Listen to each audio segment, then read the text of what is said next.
ಸ್ವಾಗತ ನಮ್ಮ ಚಾನಲ್ಗೆ. ನೀವು ನಮ್ಮ ಚಾನಲ್ಗೆ ಹೊಸಬರಾಗಿದ್ದರೆ ದಯವಿಟ್ಟು ಸಬ್ಸ್ಕ್ರೈಬ್ ಮಾಡಿಕೊಳ್ಳಿ. ನಿಮ್ಮ ಸಬ್ಸ್ಕ್ರೈಬ್ ಮತ್ತು ಲೈಕ್ಗಳೇ ನಮಗೆ ಪ್ರೋತ್ಸಾಹ. ಅದೆಷ್ಟು ಸಂತಸದ ದಿನಗಳಾಗಿದ್ದವು ಅವು. ಕಳೆದ ದಿನಗಳನ್ನು ಜ್ಞಾಪಿಸಿಕೊಂಡಾಗ ಯಾಮಿನಿಯ ಕಂಗಳು ತುಂಬಿ ಬಂದವು. ಕಾಲೇಜಿಗೆ ಸೇರಿದ್ದ ಪ್ರಾರಂಭದ ದಿನಗಳವು. ಹಲವಾರು ವಿದ್ಯಾರ್ಥಿನಿಯರಿದ್ದರೂ ಒಬ್ಬರಿಗೊಬ್ಬರ ಪರಿಚಯವಿರಲಿಲ್ಲ. ನಿಧಾನವಾಗಿ ಪರಿಚಯ ಮಾಡಿಕೊಂಡು ಅವರು ಗೆಳೆತನ ಬೆಳೆಸತೊಡಗಿದರು.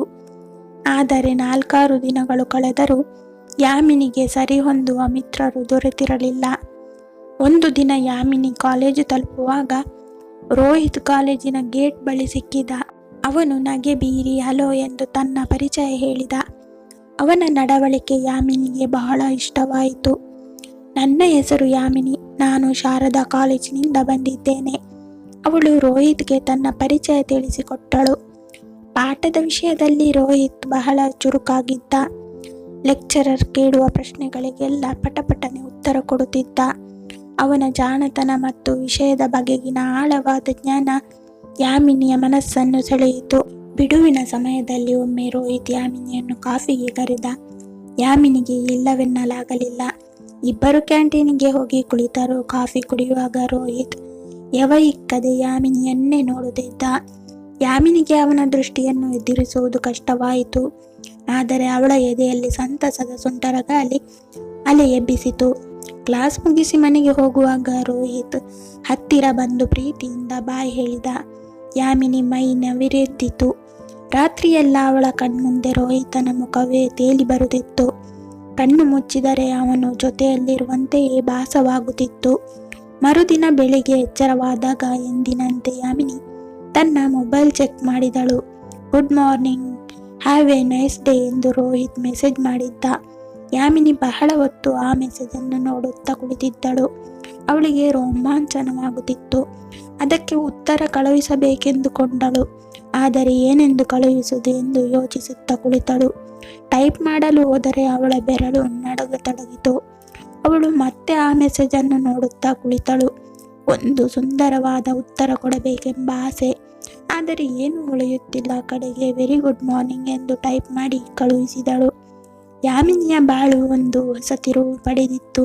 ರೋಹಿತ್ನನ್ನು ಭೇಟಿ ಮಾಡುವುದು, ಇಬ್ಬರು ಒಬ್ಬರನ್ನೊಬ್ಬರು ನೋಡುತ್ತಾ ಪ್ರೀತಿಯಿಂದ ಮಾತನಾಡುವುದು ನಿತ್ಯ ಪದ್ಧತಿಯಾಯಿತು.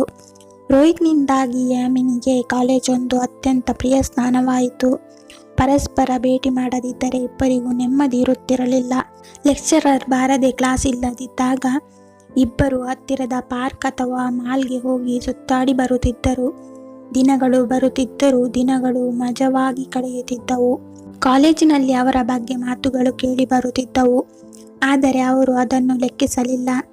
ರೋಹಿತ್ನೊಂದಿಗೆ ಮಾತನಾಡುವಾಗ ಯಾಮಿನಿಗೆ ಅವನ ಬಗ್ಗೆ ತಿಳಿದ ವಿಷಯವೆಂದರೆ ಚಿಕ್ಕಂದಿನಲ್ಲಿಯೇ ಅವನ ತಾಯಿ ತಂದೆಯರು ಅಪಘಾತವೊಂದರಲ್ಲಿ ಅಸುನೀಗಿದ್ದರು. ಊರಿನಲ್ಲಿದ್ದ ಚಿಕ್ಕಪ್ಪ ಚಿಕ್ಕಮ್ಮ ಅವನನ್ನು ಬೆಳೆಸಿದ್ದರು. ಇಲ್ಲಿಯೇ ಅವನು ಬಾಡಿಗೆ ಕೋಣೆಯೊಂದರಲ್ಲಿ ಇದ್ದುಕೊಂಡು ವಿದ್ಯಾಭ್ಯಾಸ ಮಾಡುತ್ತಿದ್ದ. ರೋಹಿತ್ ಬಹಳ ಬುದ್ಧಿವಂತ ವಿದ್ಯಾರ್ಥಿ. ಅವನ ಸ್ನೇಹದಿಂದ ಯಾಮಿನಿಗೆ ಹೆಚ್ಚು ಅನುಕೂಲವಾಗಿತ್ತು.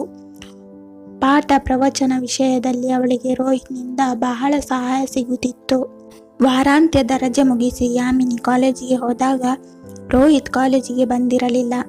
ವಿರಾಮದ ನಂತರವೂ ಅವನು ಬಾರದಿದ್ದಾಗ ಯಾಮಿನಿ ತಡೆಯಲಾರದೆ ಅವನಿಗೆ ಫೋನ್ ಮಾಡಿದಳು. ಆದರೆ ಅವನು ಫೋನ್ ಕರೆಗೆ ಉತ್ತರಿಸಲಿಲ್ಲ. ಮತ್ತೆ ಮತ್ತೆ ಪ್ರಯತ್ನಿಸಿದ ನಂತರ ಕಡೆಗೊಮ್ಮೆ ಅತ್ತ ಕಡೆಯಿಂದ ಅವನ ಆಳವಾದ ಧ್ವನಿ ಕೇಳಿ ಬಂತು.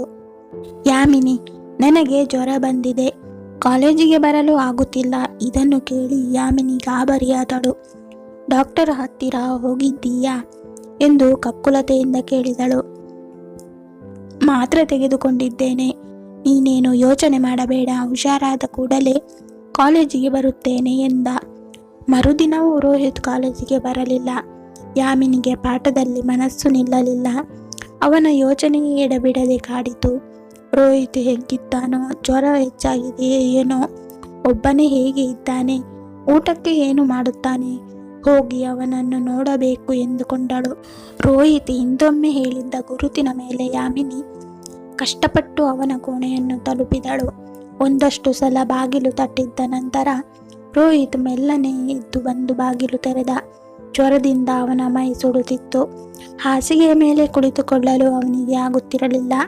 ಅವನ ಸ್ಥಿತಿ ಕಂಡು ಯಾಮಿನಿಗೆ ದುಃಖ, ಕೋಪ ಒಟ್ಟಿಗೆ ಬಂದವು. ಇಷ್ಟೊಂದು ಜ್ವರ ಇದೆ, ನೀನು ಕೇಳಲೇ ಇಲ್ಲವಲ್ಲ? ಮಾತ್ರೆ ತೆಗೆದುಕೊಂಡೆ ಆ ಮನೆಯವರಿಗೆ ತಿಳಿಸಿದ್ದೀಯಾ ಎಂದು ಕೇಳಿದಳು.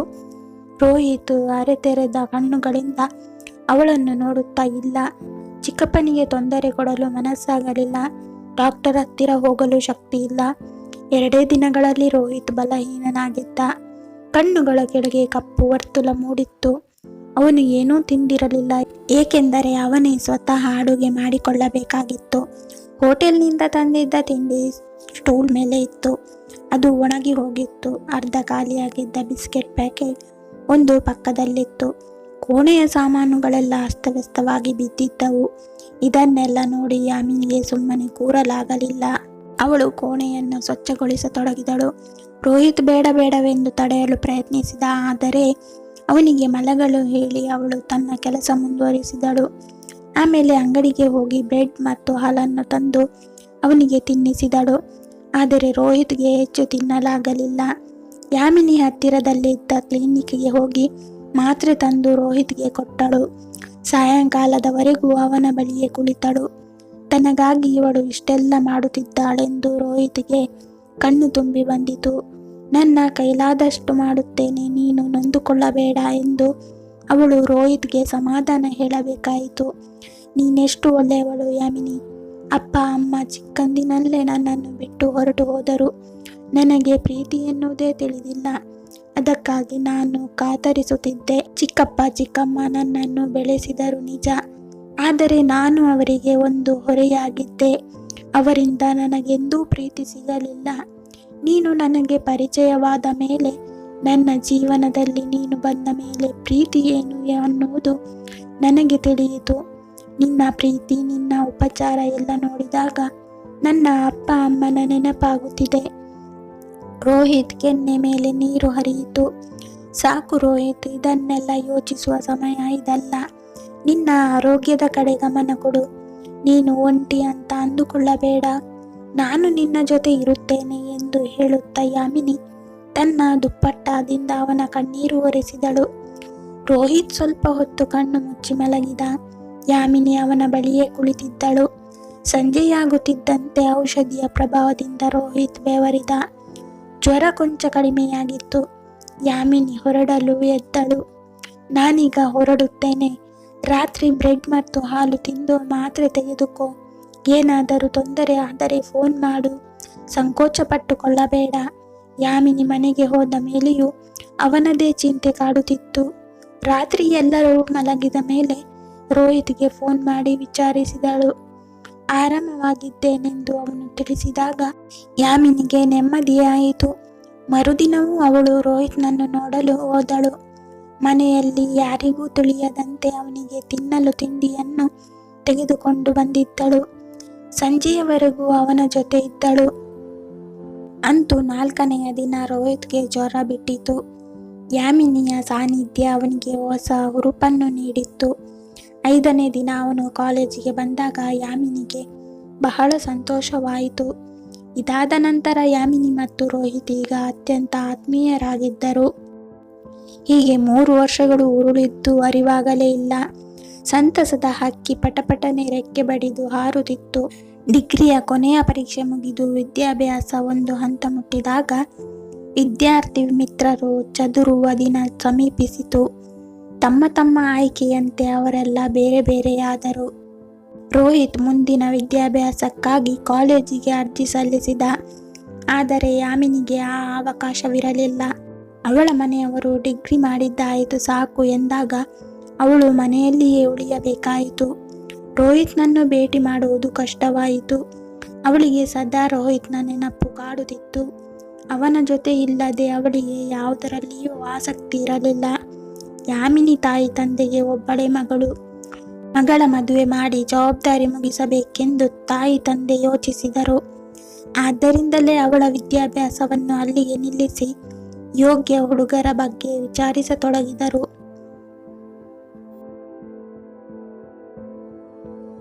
ಈಗ ಈಗ ಯಾಮಿನಿ ಕಾರಣವಿಲ್ಲದೆ ಮನೆಯಿಂದ ಹೊರಗೆ ಹೋಗುವಂತಿರಲಿಲ್ಲ. ರೋಹಿತ್ನನ್ನು ನೋಡದೆ ದಿನಗಳು ವರ್ಷಗಳಾದಂತೆ ಅವಳಿಗೆ ಭಾಸವಾಯಿತು. ಅವನನ್ನು ಭೇಟಿ ಮಾಡುವಂತಿರಲಿಲ್ಲ. ಅವನನ್ನು ಸಂಪರ್ಕಿಸಲು ಮೊಬೈಲ್ ಫೋನ್ ಒಂದೇ ಸಾಧನವಾಗಿತ್ತು. ಸಾಧ್ಯವಾದಾಗಲೆಲ್ಲ ರೋಹಿತ್ಗೆ ಫೋನ್ ಮಾಡುತ್ತಿದ್ದಳು. ನಿನ್ನನ್ನು ಬಿಟ್ಟಿರಲಾರೆ, ಏನಾದರೂ ಮಾಡು ಎಂದು ಕೇಳುತ್ತಿದ್ದಳು. ಆದರೆ ರೋಹಿತ್ ಅಸಹಾಯಕನಾಗಿದ್ದ. ಮನೆಯಲ್ಲಿ ತಾಯಿ ತಂದೆ ಮದುವೆಯ ಬಗ್ಗೆ ಚರ್ಚಿಸುತ್ತಿದ್ದರೆ ಯಾಮಿನಿಗೆ ಸಂಕಟವಾಗುತ್ತಿತ್ತು. ರೋಹಿತ್ನಿಂದ ದೂರವಾಗುವ ಯೋಚನೆ ಬಂದಾಗ ಅವಳು ತಳಮಳಿಸುತ್ತಿದ್ದಳು. ರೋಹಿತ್ನ ಬಗ್ಗೆ ತಾಯಿ ತಂದೆಗೆ ತಿಳಿಸುವ ಧೈರ್ಯ ಅವಳಿಗಿರಲಿಲ್ಲ. ಅವಳ ತಂದೆ ಪೊಲೀಸ್ ಇಲಾಖೆಯಲ್ಲಿದ್ದರು. ಜೋರು ಜಬರ್ದಸ್ತಿನ ವ್ಯಕ್ತಿ. ಮಗಳ ಮೇಲೆ ಎಂದು ಕೋಪ ತೋರಿಸಿಲ್ಲದಿದ್ದರೂ ಅವರ ಸ್ವಭಾವವನ್ನರಿತಿದ್ದ ಯಾಮಿನಿ ತಂದೆಯ ಮುಂದೆ ಚಕಾರವೆತ್ತಲು ಅಂಜುತ್ತಿದ್ದಳು. ಮದುವೆಗೆ ಅನೇಕ ಪ್ರಸ್ತಾಪಗಳು ಬಂದರೂ ಒಂದಲ್ಲ ಒಂದು ಕಾರಣದಿಂದ ಅವು ಸರಿಹೊಂದುತ್ತಿರಲಿಲ್ಲ. ಹೀಗೆ ವರ್ಷವೇ ಕಳೆದು ಹೋಯಿತು. ಕಡೆಗೆ ಡಾಕ್ಟರ್ ವರನ ಸಂಬಂಧ ಸರಿ ಹೋಗಬಹುದೆಂಬ ಸೂಚನೆ ಕಂಡುಬಂದಾಗ ಯಾಮಿನಿ ಅಧೀರಳಾದಳು. ಹೇಗೋ ಮಾಡಿ ರೋಹಿತ್ನನ್ನು ಭೇಟಿ ಮಾಡಿ ಅಳುತ್ತಾ ವಿಷಯ ತಿಳಿಸಿದಳು. ಅದನ್ನು ಕೇಳಿ ರೋಹಿತ್ ಕೂಡ ವಿಚಲನಾದ. ರೋಹಿತ್, ನೀನು ನಮ್ಮ ತಂದೆಯೊಡನೆ ನನ್ನನ್ನು ಮದುವೆ ಮಾಡಿಕೊಡಲು ಕೇಳು. ನೀನಿಲ್ಲದೆ ನಾನು ಬದುಕಿರಲಾರೆ ಎಂದು ಹೇಳಿದಳು. ರೋಹಿತ್ ಕೊಂಚ ಯೋಚಿಸುತ್ತಾ ನಿರಾಶೆಯ ಧ್ವನಿಯಲ್ಲಿ, ಯಾಮಿನಿ, ಬದುಕಿನಲ್ಲಿ ನನ್ನವರೆಂಬುವವರು ಯಾರೂ ಇಲ್ಲ. ನನಗೆ ನಿಲ್ಲಲು ಸರಿಯಾದ ನೆಲೆ ಇಲ್ಲ. ನನ್ನ ವಿದ್ಯಾಭ್ಯಾಸವೂ ಮುಗಿದಿಲ್ಲ. ಹೀಗಿರುವಾಗ ನಾನು ಯಾವ ಬಾಯಿಂದ ನಿನ್ನನ್ನು ಮದುವೆ ಮಾಡಿಕೊಡಲು ಕೇಳಲಿ? ನನ್ನ ಕಾಲ ಮೇಲೆ ನಾನು ನಿಲ್ಲುವಂತೆ ಆಗುವವರೆಗೆ ನೀನು ಹೇಗಾದರೂ ಮಾಡಿ ಮದುವೆಯನ್ನು ಮುಂದೂಡಿಸು. ಆಮೇಲೆ ನಾನೇ ಬಂದು ನಿನ್ನ ಕೈ ಹಿಡಿಯಲು ಅನುಮತಿ ಪಡೆಯುತ್ತೇನೆ ಎಂದ. ಹಾಗೆ ಮಾಡಲು ಸಾಧ್ಯವಿದ್ದಿದ್ದರೆ ನಾನು ಖಂಡಿತ ಮಾಡುತ್ತಿದ್ದೆ. ಅಯ್ಯೋ, ನನ್ನಿಂದ ಏನು ಮಾಡಲು ಆಗುತ್ತಿಲ್ಲ. ನಿನಗೋಸ್ಕರ ನಾನು ಕಡೆಗಳಿಗೆಯವರೆಗೂ ಕಾಯುತ್ತೇನೆ. ನಿನ್ನನ್ನು ಬಿಟ್ಟು ನಾನು ಬೇರೆಯವರನ್ನು ಮದುವೆಯಾಗುವುದಿಲ್ಲ. ನೀನು ಸಿಗದಿದ್ದರೆ ನಾನು ಪ್ರಾಣ ಬಿಡುತ್ತೇನೆ.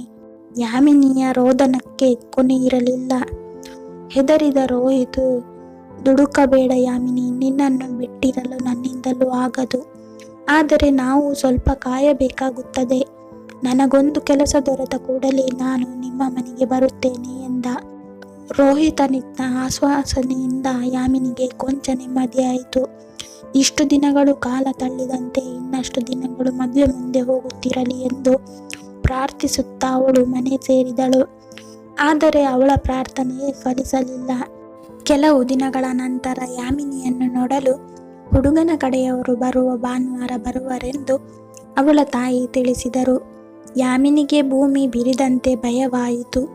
ಅವಳು ದಿಕ್ಕು ತೋಚದೆ ರೋಹಿತ್ಗೆ ಫೋನ್ ಮಾಡಿದಳು. ಆದರೆ ಇದೇನಾಯಿತು? ಯಾಮಿನಿ ಪದೇ ಪದೇ ಕಾಲ್ ಮಾಡಿದರೂ ರಿಂಗ್ ಆಗುತ್ತಿದೆಯೇ ಹೊರತು ರೋಹಿತ್ ರಿಸೀವ್ ಮಾಡುತ್ತಿಲ್ಲ. ರೋಹಿತ್ಗೆ ಏನಾಗಿದೆ, ಫೋನ್ ಏಕೆ ತೆಗೆಯುತ್ತಿಲ್ಲ ಎಂದು ಅವಳಿಗೆ ಚಿಂತೆಯಾಯಿತು.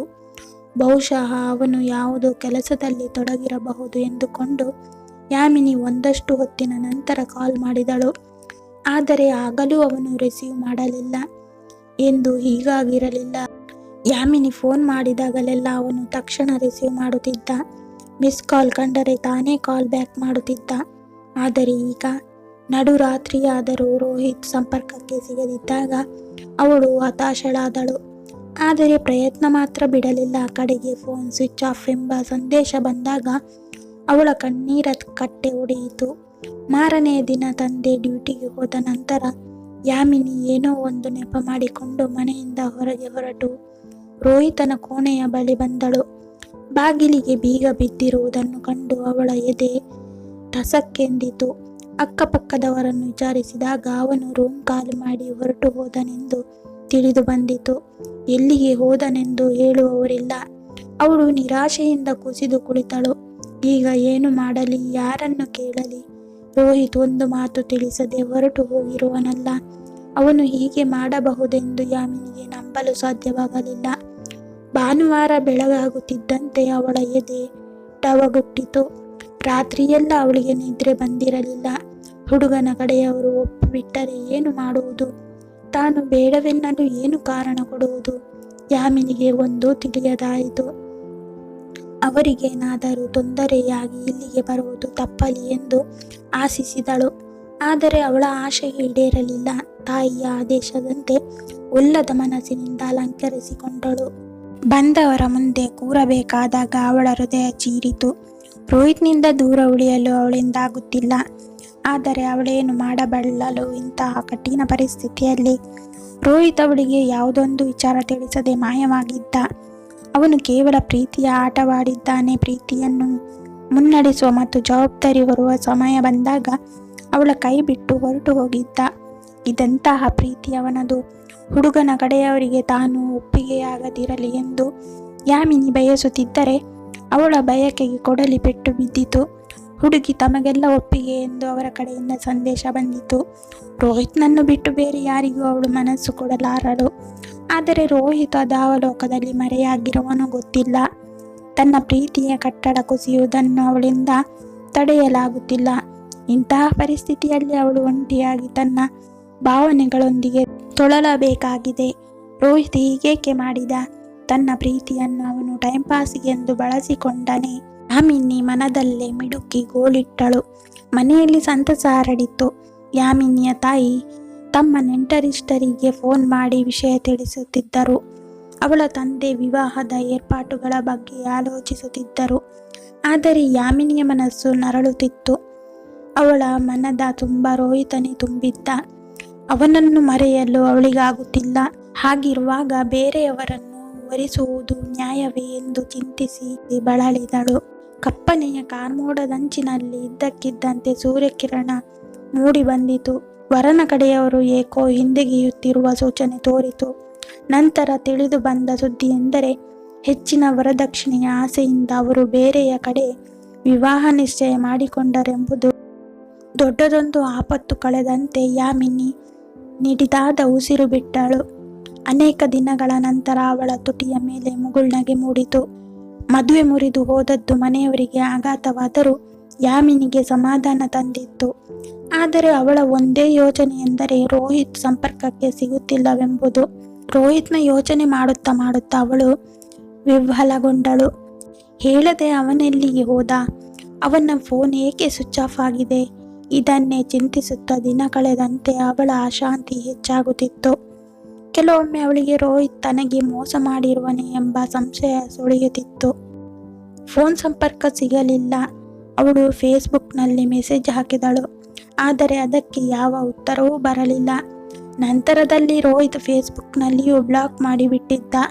ಯಾರಿಗಾಗಿ ಅವಳು ಅಶಾಂತಿಯಿಂದ ತಹತಹಿಸುತ್ತಿದ್ದಳೋ ಅವನು ದೂರವಾಗುವ ಪ್ರಯತ್ನ ಮಾಡುತ್ತಲೇ ಇರುವುದನ್ನು ಕಂಡು ಅವಳಿಗೆ ಬಹಳ ಕೋಪ ಬಂದಿತು. ತಾನು ತನ್ನ ಸಹಜವಾದ ಇಷ್ಟವಿಲ್ಲದಿದ್ದರೆ ಮೊದಲೇ ದೂರವಿರಬೇಕಾಗಿತ್ತು.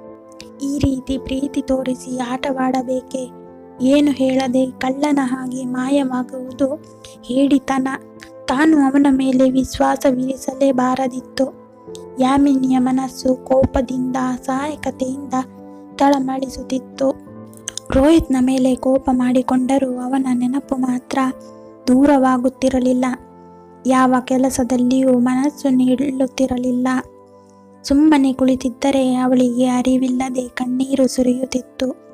ಕಾಲ ಕಳೆಯಲು ಟಿವಿ ಮುಂದೆ ಕೂರುತ್ತಿದ್ದಳು. ಬರಿದೇ ಚಾನೆಲ್ ಬದಲಾಯಿಸುತ್ತಿದ್ದಳು.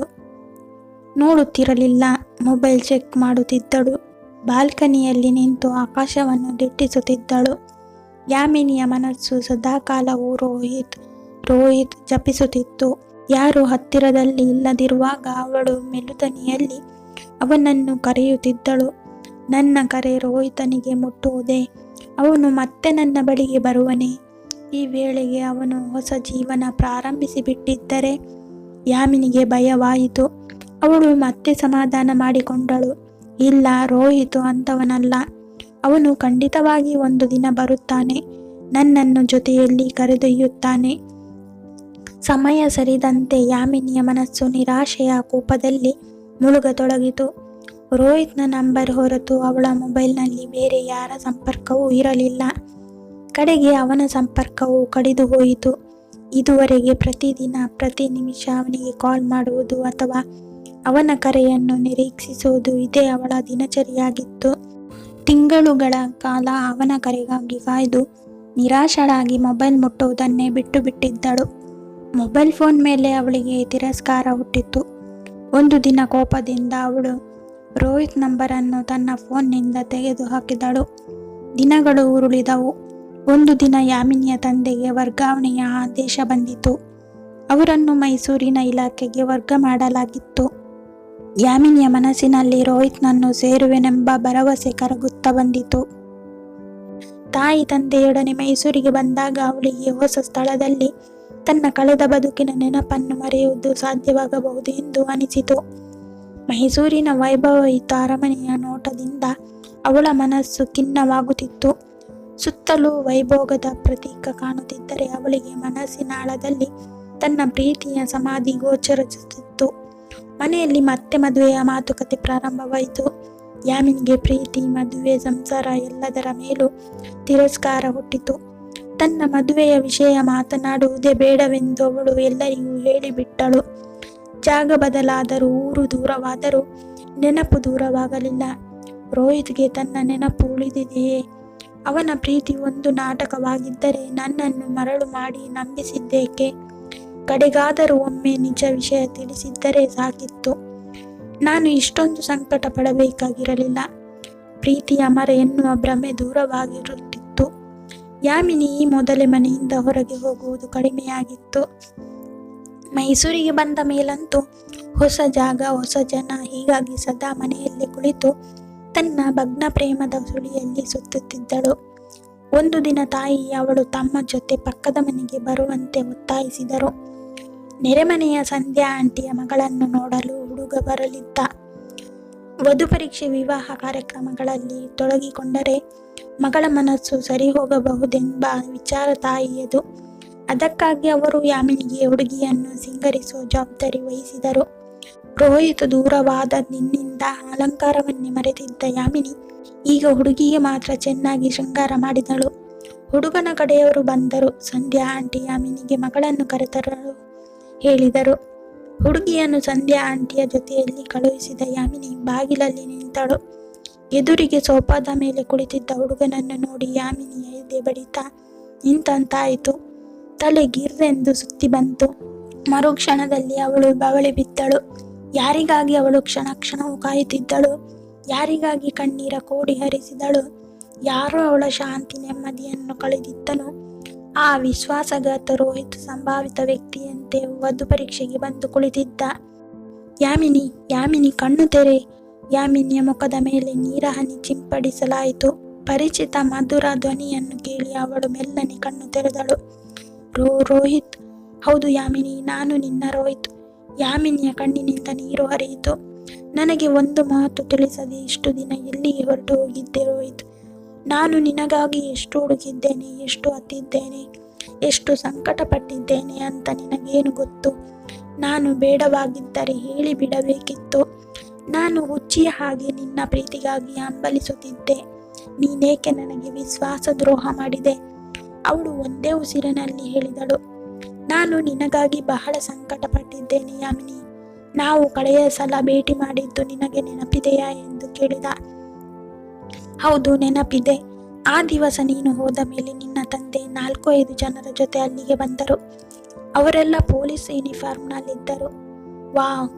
ಯಾಮಿನಿ ಆಶ್ಚರ್ಯದಿಂದ ಕಣ್ಣರಳಿಸಿದಳು. ರೋಹಿತ್ ಮಾತು ಮುಂದುವರಿಸಿದ. ನಿಮ್ಮ ತಂದೆಯ ಕೊಲೀಗೊಬ್ಬರು ನಾವಿಬ್ಬರು ಪಾರ್ಕ್ನಲ್ಲಿ ಭೇಟಿ ಮಾಡಿದ್ದನ್ನು ನೋಡಿ ನಿಮ್ಮ ತಂದೆಗೆ ತಿಳಿಸಿಬಿಟ್ಟಿದ್ದರಂತೆ. ಅದಕ್ಕೆ ಅವರಿಗೆ ಬಹಳ ಕೋಪ ಬಂದಿತ್ತು. ನಾನು ಇನ್ನೆಂದಿಗೂ ನಿನ್ನನ್ನು ಭೇಟಿ ಮಾಡಬಾರದು, ಸಂಪರ್ಕಿಸಬಾರದು, ಹಾಗೆ ಮಾಡದಿದ್ದರೆ ಪರಿಣಾಮ ನೆಟ್ಟಗಿರುವುದಿಲ್ಲ ಎಂದೆಲ್ಲ ಚೆನ್ನಾಗಿ ಬೆದರಿಕೆ ಹಾಕಿದರು. ಅವರು ನನ್ನನ್ನು ನಿನ್ನಿಂದ ದೂರ ಮಾಡಿ ಬೇಗ ನಿನಗೆ ಮದುವೆ ಮಾಡಿ ಬಿಡಬೇಕು ಅಂತ ಅಂದುಕೊಂಡಿದ್ದರು. ಈಗ ನೀನೇ ಹೇಳು ಯಾಮಿನಿ, ಅಂಥ ಪರಿಸ್ಥಿತಿಯಲ್ಲಿ ನಾನು ಏನು ಮಾಡಬೇಕಿತ್ತು? ನಿಮ್ಮ ತಂದೆ ಪೊಲೀಸ್ ಇಲಾಖೆಯವರು. ಅಂಥವರನ್ನು ಎದುರಿಸುವ ಸಾಮರ್ಥ್ಯ ಆಗ ನನಗಿರಲಿಲ್ಲ.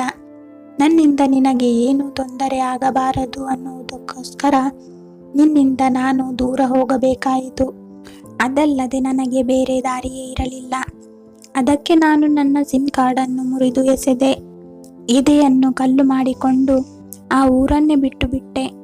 ನಂತರ ಸ್ಪರ್ಧಾತ್ಮಕ ಪರೀಕ್ಷೆಗಳಲ್ಲಿ ತೇರ್ಗಡೆ ಹೊಂದಿ ಅಸಿಸ್ಟೆಂಟ್ ಕಮಿಷನರ್ ಸ್ಥಾನಕ್ಕೆ ಆರಿಸಲ್ಪಟ್ಟೆ. ಅಂತಹ ಉತ್ತಮ ಉದ್ಯೋಗ ದೊರೆತರೂ ನೀನಿಲ್ಲದ ನೋವು ಸದಾ ನನ್ನನ್ನು ಕೊರೆಯುತ್ತಿತ್ತು. ಸದಾ ನಿನ್ನ ನೆನಪು ಕಾಡುತ್ತಿತ್ತು. ಆದರೆ ನಿನಗೆ ಮದುವೆಯಾಗಿರಬಹುದೆಂದು ನೋವನ್ನು ತಡೆಯಲು ಪ್ರಯತ್ನಿಸುತ್ತಿದ್ದೆ. ಆದರೂ ನನಗೆ ನೀನು ನನ್ನವಳು ಎಂದೇ ಅನಿಸುತ್ತಿತ್ತು. ಅದಕ್ಕಾಗಿ ನಿಮ್ಮ ಮನೆಗೂ ಹೋಗಿದ್ದೆ. ಆದರೆ ನೀವೆಲ್ಲ ಬೇರೆ ಊರಿಗೆ ಹೋಗಿಬಿಟ್ಟಿದ್ದೀರಿ. ನಿಮ್ಮನ್ನೆಲ್ಲ ಹುಡುಕುವ ಪ್ರಯತ್ನ ಮಾಡಿದರೂ ಅದು ಫಲಿಸಲಿಲ್ಲ. ಕಡೆಗೆ ಚಿಕ್ಕಪ್ಪನ ಒತ್ತಾಯಕ್ಕೆ ಮಣಿದು ಅವರ ಮಾತಿಗೆ ಒಪ್ಪಿದೆ. ಹಾಗಾಗಿ ನಾನು ಇಂದು ಇಲ್ಲಿಗೆ ಬಂದಿದ್ದೇನೆ. ದೇವರ ದಯೆಯಿಂದ ನೀನು ನನಗೆ ಸಿಕ್ಕಿದ್ದೀಯ. ಇನ್ನು ಯಾರೂ ನಮ್ಮನ್ನು ಬೇರೆ ಮಾಡಲಾರರು. ನೀನು ತಲೆ ಸುತ್ತಿ ಬಿದ್ದಾಗಲೇ ನೀನು ಇನ್ನೂ ನನ್ನ ನೆನಪಿನಲ್ಲೇ ಕೊರಗುತ್ತಿರುವೆ ಎಂದು ತಿಳಿದು ಹೋಯಿತು. ಆಗ ನಿನ್ನ ತಾಯಿ ತಂದೆಯರಿಗೆ ನಡೆದ ವಿಷಯವೆಲ್ಲ ತಿಳಿಸಿದೆ. ಅವರ ಆಸೆಯಂತೆ ನಿನ್ನ ತಂಟೆಗೆ ಬರದೆ ಪ್ರಾಮಾಣಿಕನಾಗಿದ್ದ ನನ್ನನ್ನು ನಿನ್ನ ಪ್ರೇಮವೇ ಹೀಗೆ ನನ್ನನ್ನು ಸಂಧಿಸುವಂತೆ ಮಾಡಿತು ಎಂಬುದನ್ನು ಅವರು ಒಪ್ಪಿಕೊಂಡರು. ಸಂಧ್ಯಾ ಆಂಟಿ ಮನೆಯವರಿಗೂ ವಿಷಯ ಅರ್ಥವಾಯಿತು. ಆ ಹುಡುಗಿ ತನಗೆ ಈ ಮದುವೆ ಬೇಡವೆಂದಳು. ನಿಮ್ಮ ತಾಯಿ ತಂದೆಯರ ಒಪ್ಪಿಗೆಯಿಂದಲೇ ನಾವೀಗ ಮದುವೆ ಆಗುತ್ತಿದ್ದೇವೆ. ರೋಹಿತ್ ಪ್ರೀತಿಯಿಂದ ಆನಂದ ಬಾಷ್ಪ ಸುರಿಸಿದ. ರೋಹಿತನ ಬಾಯಿಂದ ಸತ್ಯ ಸಂಗತಿಯನ್ನು ಕೇಳಿ ಯಾಮಿನಿಯ ಮನಸ್ಸು ಹಗುರವಾಯಿತು. ನಿಜವಾದ ಪ್ರೀತಿ ಅಮರ ಎಂದು ಮನದಟ್ಟಾಯಿತು. ತನ್ನ ತಂದೆ ರೋಹಿತನನ್ನು ಬೆದರಿಸಿ ಬಂದಿದ್ದರು ಎಂದು ಕೇಳಿ ಅವಳಿಗೆ ಅಚ್ಚರಿಯಾಯಿತು. ಇಷ್ಟೆಲ್ಲ ವಿಷಯ ತಿಳಿದ ಮೇಲೆ ನನ್ನ ರೋಹಿತ್ ವಿಶ್ವಾಸದ್ರೋಹಿಯಲ್ಲ ಎಂದು ಖಾತ್ರಿಯಾಗಿ ಅವನ ಬಗ್ಗೆ ಹೆಮ್ಮೆ ಮೂಡಿತು. ಈ ಕತೆ ಇಷ್ಟ ಆಗಿದ್ದರೆ ಲೈಕ್ ಮಾಡಿ. ದಯವಿಟ್ಟು ನಮ್ಮ ಚಾನಲನ್ನು ಸಬ್ಸ್ಕ್ರೈಬ್ ಮಾಡಿ. ಧನ್ಯವಾದಗಳು.